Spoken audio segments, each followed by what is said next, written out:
you shouldn't be working for money. You should be doing stuff that you're interested in, where you can outcompete your competitors simply because you show up. Think about adding value. Well, they're thinking about owning a Lamborghini. And Amy, literally within 90 days of thinking more about adding value and less about how I got paid, the floodgates opened and the process became much more interesting. Welcome to the Secrets to Abundant Living podcast. Your guide on this journey is Amy Silvas. If you're ready for the secrets to an abundant life, hit that subscribe button now, and let's get started. Secrets to Abundant Living podcast listeners, I'm excited to welcome you to another fantastic episode here. I'm actually welcoming a gentleman who I've been learning from personally for over a decade and am very excited for you who don't know who he is. I suspect many of you do, but for those who don't, there's tremendous wisdom, value, experience that Mr. Rick Rule will be able to bring to us today. So thank you so much for joining us today, Rick. Well, Amy, thank you first for the opportunity to converse with your audience. And thank you too for that kind introduction. Yes. You've been adding so much value to me. And the goal of this podcast really is to, help folks reach their financial goals and their abundance goals. So for those who don't know you, I suspect that's very few, but would you mind telling us a little bit about your illustrious history, sir? Illustrious is an interesting word. I'm a 71-year-old investor, business builder, and speculator. My favorite recent accomplishment is that I totally failed retirement. I have done various different types of investing and speculating for now 50 years. I've succeeded at three: value and deep value investing, the old sort of Ben Graham methodology, natural resource investing more broadly, and conventional financial services. The latter because I helped build a wealth manager, an asset manager, and a bank. And as a consequence of building them, I learned how to invest in them. I say investor and speculator because I think they're very different processes. We can talk about that later if you want. And I've been a successful business builder, but a successful business builder only in areas like natural resources and conventional financial services, where I had some fairly specific expertise. I was also, for some years, as I think you and I talked about before, a reasonably successful passive real estate investor. Passive because I always teamed up with somebody who could add value in real estate. I was never one of those. So I have some background, some success in that. Success primarily in picking good partners who were operating partners and then supporting them where I was able. Outstanding. Well, it's a very humble introduction to everything that you've done. And I love that you mentioned that you have failed retirement. One of the things we talk about on this podcast is the fact that, money is great. I don't think anyone would turn down millions and millions of dollars if they happen to fall into it legally. But it can be such a great vehicle to owning where you want to live, owning your time, being around people that you care to be around. You mentioned the great place in the Pacific Northwest where you currently live. So this abundance concept, failing retirement, can you tell us a little bit more about why you say that, what that looks like, if you wouldn't mind sharing? Well, if you define work as a vaguely unpleasant task that you do to sustain your lifestyle, I haven't had to work since 1988. I achieved enough financial goals. My wife and I are able to live fairly modestly that I didn't have to work after that. I didn't want to have to live modestly, although I do. And so I kept working. But really, with her guidance in 1990 or 91, she said, you shouldn't be working for money. You should be doing stuff that you're interested in, where you can focus and you can outcompete your competitors simply because you show up. Think about adding value. Well, they're thinking about owning a Lamborghini. And Amy, literally within a quarter, 90 days of thinking more about adding value and less about how I got paid,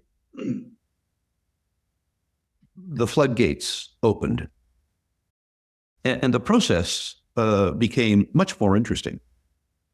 Now, I'm not trying to say in the 40 years that followed that I didn't have to do unpleasant things. At Sprott, I had to manage a lot of people. That wasn't much fun for me. I'm not very good at it. And I had to interact with lots and lots and lots of regulatory officials, which is disheartening at best. I did succeed when I retired from Sprott, and I should caveat that I'm still their largest shareholder. I'm not an employee, I'm not an officer, I'm not a director, but I am their largest shareholder. But when I retired from employment with Sprott, I lost managerial obligation, which suited me fine. I lost, for the most part, regulatory interference, although I am building a bank. And that was fun, too. You have met my assistant, Callie Farnham. And really, if you looked at a rational organization chart, you would see that I report to her rather than she reporting to me. And that's great. In terms of the other part of working, a lot of what I do now is rural investment media. And I think of that as a for-profit philanthropy. I enjoy my role as an educator. And being an educator allows me to acknowledge, at least internally, the debt I owe the teachers and mentors that had so much to do with making me the investor and speculator I became. When I look back at the early stages of my career, the benefits that I got from mentors, and I still have no idea why they did it, is really, truly humbling. And to not try to pay that forward, I think, dishonor a debt that I owe them. Oh, you really do that in spades. For those who aren't aware of how much you give back, whether appearing on just so many podcasts through the media, as you mentioned, you're even willing to analyze people's portfolios, just to give them guidance, to give back is really incredible. And that truly is something, as I interview very successful people such as yourself, a common theme of giving back because they receive. This concept of, as you lift your hand up and someone else pulls you up, reaching your hand down as well to help others, not only is just maybe the right thing or the ethical thing to do, but tremendously rewarding. And I would imagine, back to what your wife mentioned about focusing on things that you enjoy and that you're good at, that serves that or scratches that itch as well. I don't want to put words in your mouth. Very accurate. I mean, the process of investing and speculating, I joke I'd do it for free if it didn't pay so well. It's sort of equivalent to three-dimensional backgammon. It's a very interesting process, and I can't help myself. When I was approaching retirement, I found myself to be psychologically very much ill at ease. And when I thought about it, what I thought about was that a substantial part of the meaning of my life and my enjoyment would pass. And when I talked about that with my wife, she said, well, that's easy. Don't do it. Just get rid of what you don't want, keep what you do want. And that turned out to be good advice. Sounds like you're married to a very amazing woman. I don't even know her, but she's already my best friend in my head. She sounds like an incredibly wise woman. She is that. You mentioned you're starting a bank because you're not busy enough. The government isn't fun enough to work with, Mr. Rule. Can you tell us what motivates you to do that? And I'd love to dig into, the value that I think will bring, I would say personally, to myself and many people who are interested in working with the bank. Well, banking is a very good business, first of all, and I'm suited to it. If you mind your P's and Q's, if you operate a bank like Ohio State used to operate a football team, with a focus on blocking and tackling, the fundamentals, and you don't get greedy, and you don't get cute, and you don't try to rape your customer, either on the deposit side or the lending side, It's a really, really, really good business. And I like things that are fundamentally good businesses. The banking business is so big that there are opportunities to find a niche, find a community of customers that you can outcompete other bankers in. And I've been relatively successful at that in my career, either in investing in and supporting community banks that had definable business advantages and the discipline not to exit those advantages, or in the last 30 years, starting de novo banks. The bank that we're involved in today, Battle Bank, had its genesis in one of the first American online banks called EverBank, which was founded on my living room floor in 1998. The idea being that by being branchless, by addressing specific customer needs, which we'll get into a moment, that we could reduce our non-interest expense by 1.5 points. Wow. Which is a huge advantage in a business that has gross margins of 3 or 4%. If you have a 35% cost advantage, obviously arithmetically, you have a definable advantage.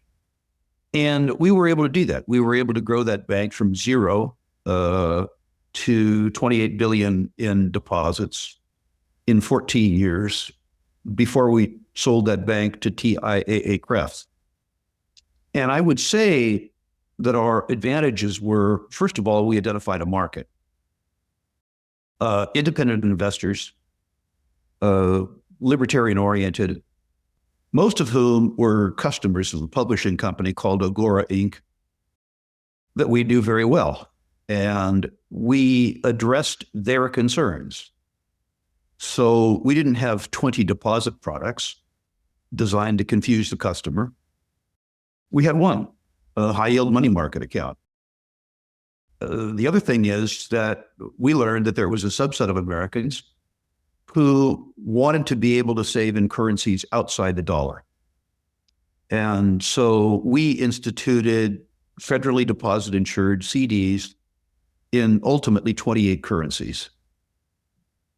And it wasn't a huge market, but it allowed us to grow $8 billion in foreign currency certificates of deposit. Because we treated our customers well, we didn't have branches, but we had extremely qualified people on the phone who would answer the phone physically within 5 rings. People who liked our deposit products began to ask us, do you do mortgages? And after about 3 weeks, the answer became, yes, we're starting to specialize in mortgages. And so we became, simply by treating our customers well, the 31st, I think, largest mortgage originator in the US from a standing start. Battle Bank came about because after we sold EverBank, we sold it to TIAA Crefts, a great organization. Mm-hmm. They bought it because they have 1.5 million members.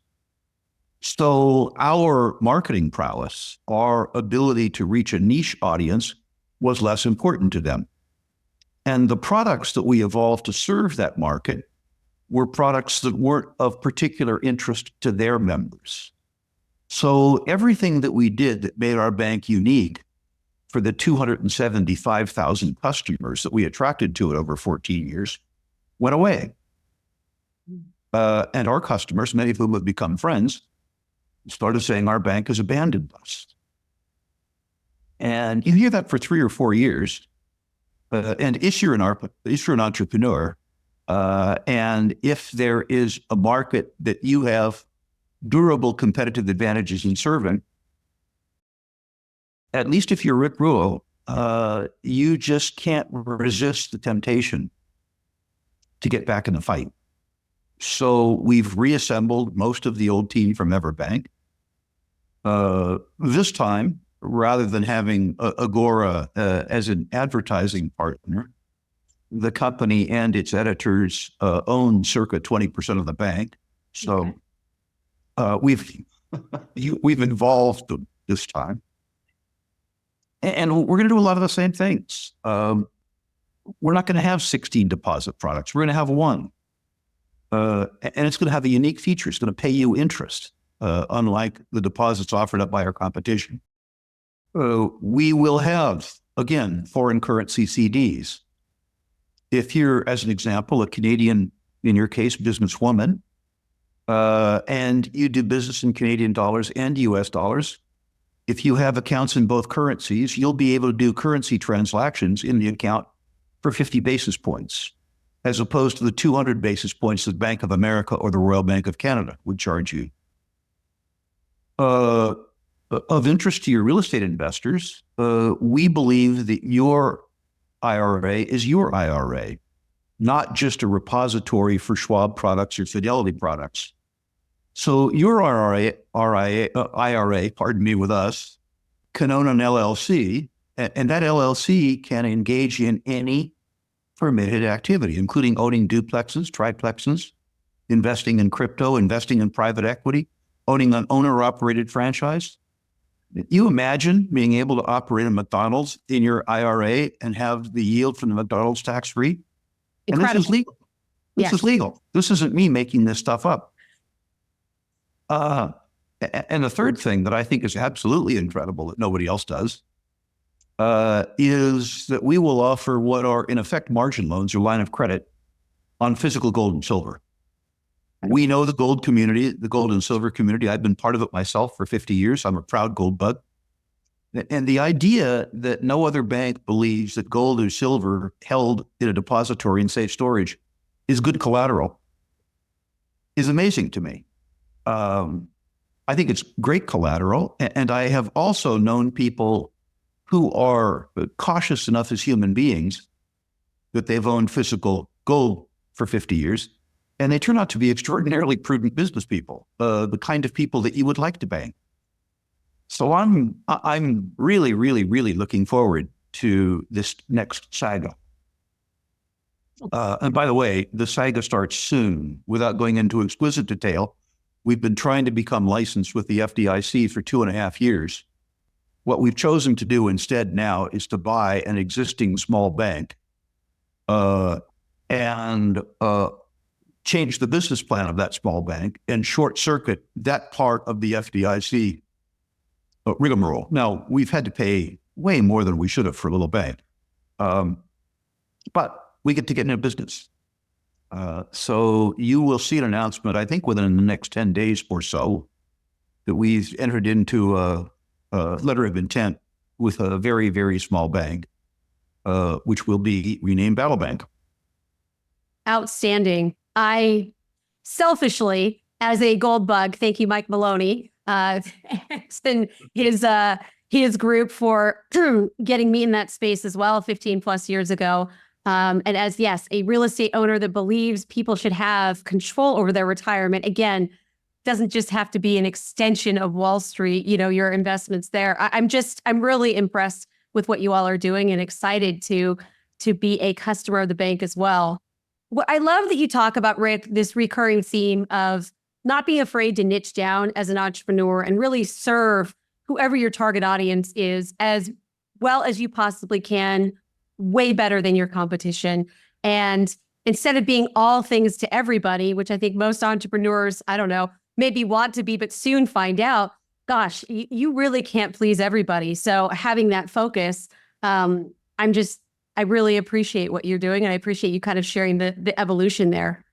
It certainly worked in my life. In my early 30s, I thought that as a consequence of being successful in natural resources, that I was a good businessman or a good investor. And I got into areas where I didn't have a durable competitive advantage. And I found out just how good I was, which is to say not very. And so when I got back into sectors where I continued to have a durable competitive advantage, lo and behold, I outcompeted tourists in those sectors. Yeah. When I look at banking, there's no way in the world I can outcompete Bank of America or Chase. And there's no way in the world they can outcompete me. They can't do what I do. I can't do what they do. My customer acquisition cost because of rural media, is zero. Yes. Their customer acquisition cost is $225 per customer. So, it's very much what you say. If there is a market that you can outserve, that you can outcompete your competitors in, your customers deserve you. And if you service them well, they will reward you. That's the way life works. So we look forward, to paraphrase our title, we look forward, Amy, to battling for your business. We're highly confident that in terms of your savings portfolio, in terms of your real estate portfolio, and in terms of your precious metals portfolio, that we will vanquish your existing bank. Look forward to it. As maybe most Americans, I'm a little bit louder than others, but yeah, the banking sector isn't always as customer focused as as I would like. I know. Well, and it's been interesting to watch. I know you talk about the Federal Reserve, you talk about, gold and silver, and it's been really interesting to see, the distress that we've seen in the banking sector over the past couple of years as well. So, yeah. It's a really good business if you mind your P's and Q's. If you stick to your knitting, if you remember that you get paid for serving your customer as opposed to hoodwinking them. Some of the mistakes that the big banks make a lot of mistakes. I, without naming the bank, went into a branch of a financial supermarket where I bank. I banked with them for 50 years. I would describe my relationship with them as sullen, but not yet mutinous, and it ought to be wonderful. Anyway, I walked in looking at some of their deposit products. The woman who ran the branch, wonderful, warm, empathetic woman.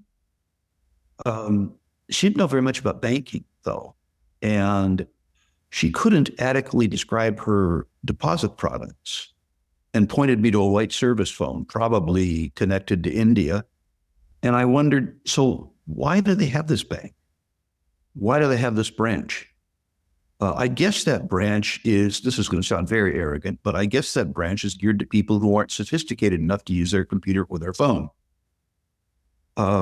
I would like to bank customers who are sophisticated enough to use their computer or their phone. And I would like the employees of my bank, once they answer the phone, to be able to describe my deposit products, because I'd like my deposit products to be simple enough that they could be explained. I suspect the reason that this particular bank has 15 or 16 deposit products is because they want to confuse their customer.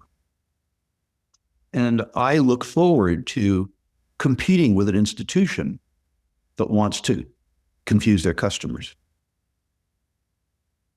I can see that. Yeah, it shouldn't be too hard to compete. I think once the word gets out with how well you serve and the products that you provide, it sounds like a fantastic experience for folks who want to bank with you all.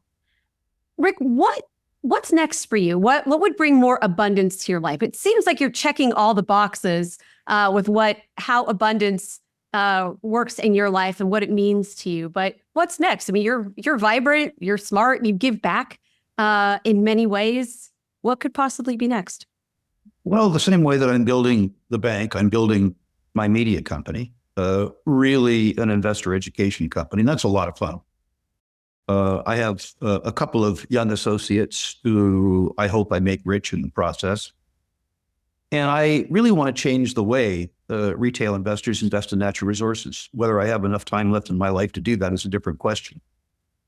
But it would be fun for me to A, have caused that to occur, and B, to build another business that's big enough that I can sell it and make my associates wealthy in the process.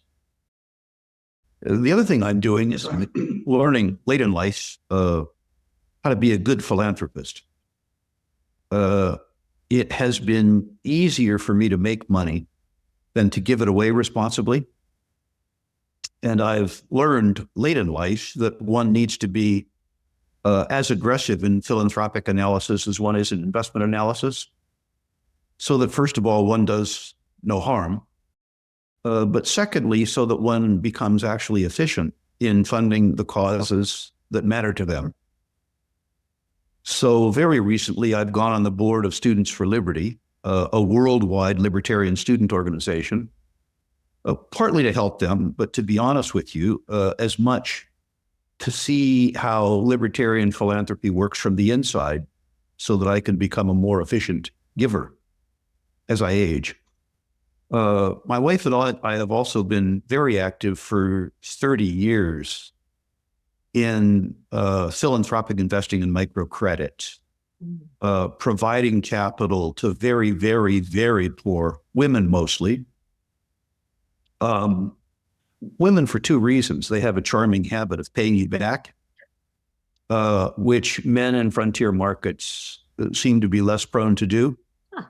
And also because very often when very poor men succeed in making the small business work, they spend on status and women spend on their families. So we've learned an awful lot about microcredit, which for those of your listeners who don't understand it, is the process of providing access to credit to extraordinarily poor people, the poorest of the poor around the world that don't have access to credit, helping them start small businesses, helping them care for themselves because their governments won't care for them, neither will I.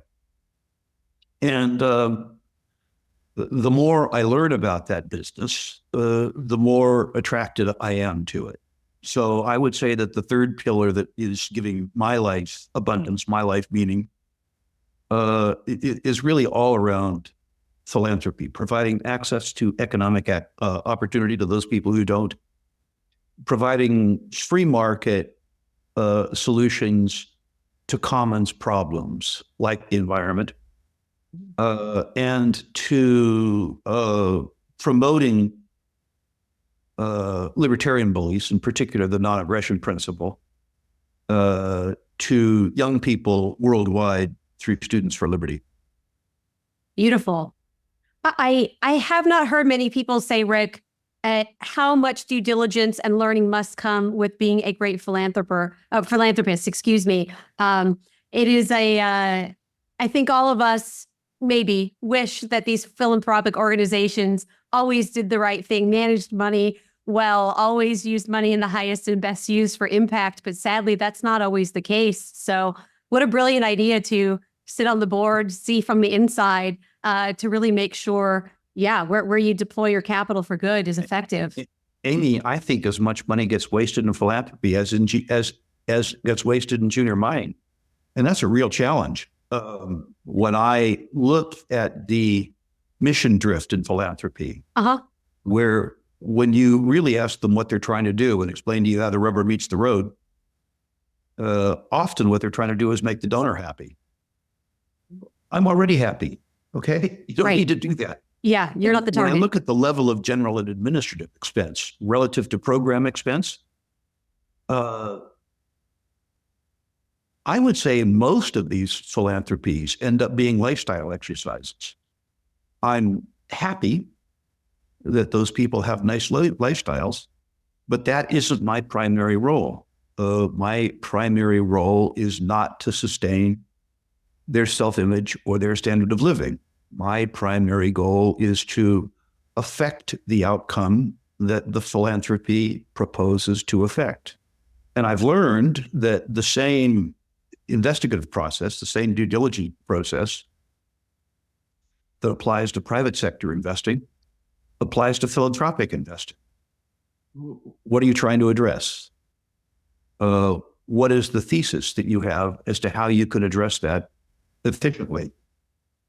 How do I test the thesis? How do you and I know when your current effort is a failure? How efficient are you in terms of program expenditures relative to measurable goals and program expenditures relative to general and administrative expense? This is the sort of thing that I was doing on the other side of the ledger for 50 years. And the fact that I didn't understand that it was important in my philanthropy is a really vicious statement as to how stupid I was for some period of time. But now that I've learned it, in Christian parlance, I've got the gospel. And you're spreading it. So thank you for that. Yeah, that's the other part that's wonderful. I love, to backtrack what you mentioned about helping people understand investing in natural resources. I personally haven't found too many who are willing to really talk and explain in a way that you do for folks to understand. I would love, we'll put this in the show notes, obviously, but for those who don't have experience investing in this sector, what are one or two maybe pieces of advice or bites that you could give them as we close out here, to give them either encouragement or insight, whatever you feel is appropriate? First of all, these businesses, more than almost any other business I know, are capital intensive and cyclical. Okay. That means that you have to be a contrarian or you are going to be a victim. Everybody seems to want to be a contrarian when it's popular, but that's sort of a contradiction in terms. Yes, yes. So you actually have to discipline yourself to invest in sectors in natural resources that are, at that point in time, unprofitable. You have to buy industries in liquidation, because when the selling price of a commodity is lower than the average cost to produce it worldwide, either that commodity becomes unavailable to society or the price goes up. Those are the two choices. When, by contrast, commodity groups are doing well, when the commodity producers are generating, 50% operating margins, the price almost certainly has to go down. So interestingly, when you invest in a sector, when it's in favor, you are setting yourself up for a fall. The point is that you have to be a contrarian. The second thing is that this sector, like most sectors actually, takes time. Money is made in investing through compounding. Many people invest with a 5-year narrative or a 10-year narrative, but then they employ a 3-month tactic. Yeah. And that doesn't work. So people need to understand that their time preference, their personal time preference, is irrelevant. They need to adapt themselves to the task at hand rather than their own time preference. The third thing, and I think this is true in all investing activities, is the track record and experience. People matter. There's a social science dictum called Pareto's Law, which is the term that social scientists use for the 80-20 principle, the fact that 20% of the people generate 80% of the utility in any given activity. Taking it further, what you learn is that this is a performance dispersal curve. On one side of the curve, there's the good 20, the people who do 20%, the 80% of the good. On the other side, there's the bad 20, who generate 80% of the aggravation. Yeah. So learning to identify both lips of the curve and hanging out in the right rather than the wrong lip is important.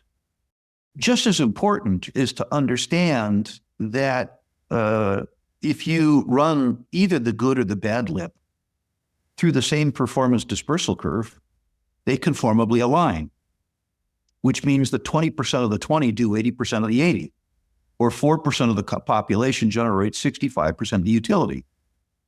I found in most big businesses, most big business sectors, say banking or oil and gas, that second lip conformably aligns one more time, at least, which is to suggest that 8% of the 0.8% of the population generates 40% of the positive utility.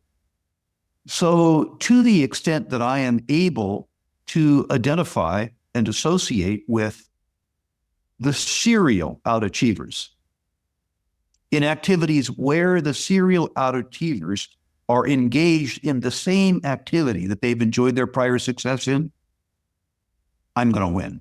There you go. I'm going to win. There are circumstances where people who have been serially successful go out their area of expertise. I did, and it didn't work. So I think that's a really, really, really important lesson. finding management teams with great track records where their track record is specifically suited to the task at hand. And I mean very specifically suited, Amy. I might have somebody come to me and say that he or she was a success in mining because they operated a producing gold mine in Archean terrain, 2 billion-year-old rock in French-speaking Quebec. But the task at hand is exploring rather than producing for copper gold in 15-million-year-old accreted terrain in Spanish-speaking Peru. While they may have been a success, the success may not be related to the task at hand. So I want to see that they are at least supported by people who lead me to believe that they have personal, durable, competitive advantage with regards to the task at hand. If somebody comes to me as the CEO of a Canadian listed mining company and they're operating in Peru or Mexico or Chile, and they don't speak Spanish, at the beginning of the exercise, I'm going to have a problem. Now, if they say, listen, my job as the CEO is to tell the story and operate the top side of the business on behalf of the board of directors, but the business is actually run by the COO, Jorge, who speaks good Spanish. And by the way, he's operated in whatever it is that I'm asking him to operate in for 20 years. In the jurisdiction I'm asking him to operate in, that probably works if I believe that the CEO has had experience doing top-line activities before. But really, the experience has to relate to the task. Have you ever thought about having multiple streams of income?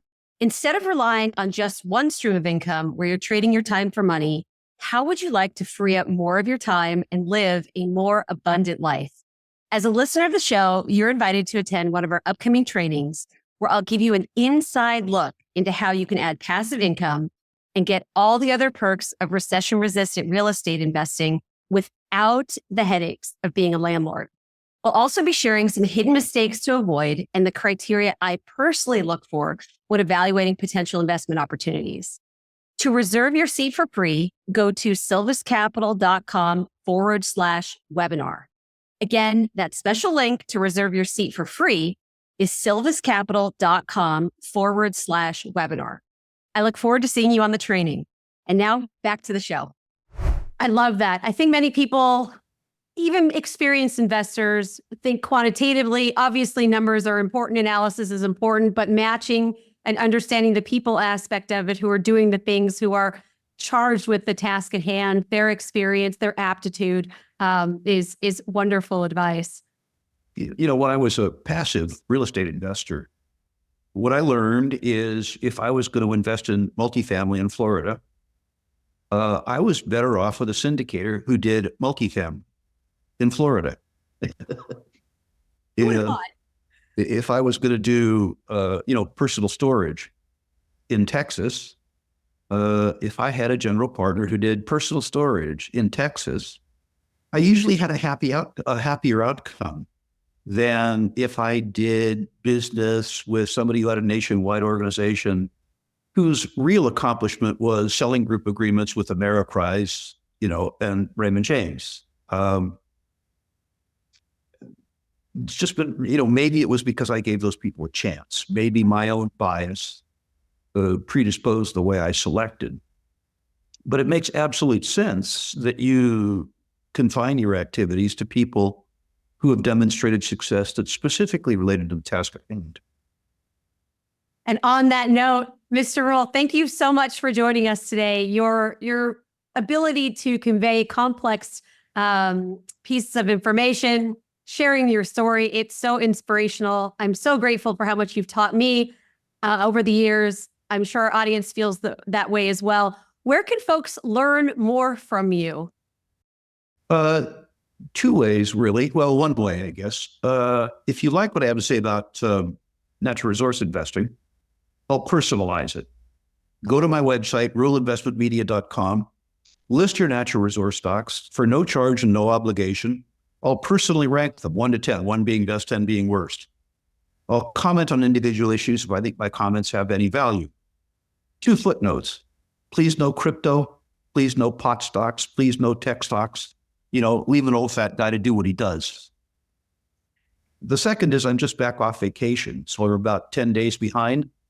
So be a little patient with the response. I answer the emails myself. So, be patient with me. The second is, if for any reason, Amy, any of your viewers are unhappy with their current bank, I suspect that's all of them, check out battlebank.com, or else at Rule Investment Media in the question and comment section, just write in bank. And we'll send you information about Battle Bank and send you information when we open about how we might battle to be your bank.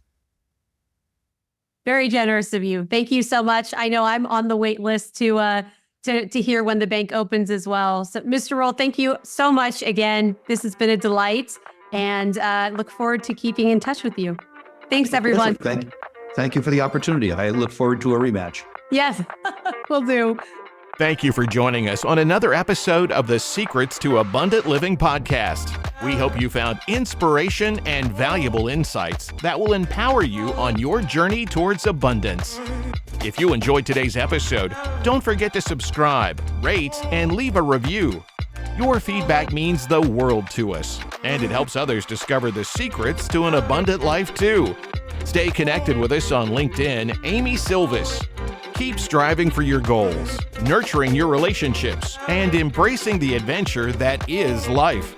Until next time, we wish you an abundantly fulfilling day.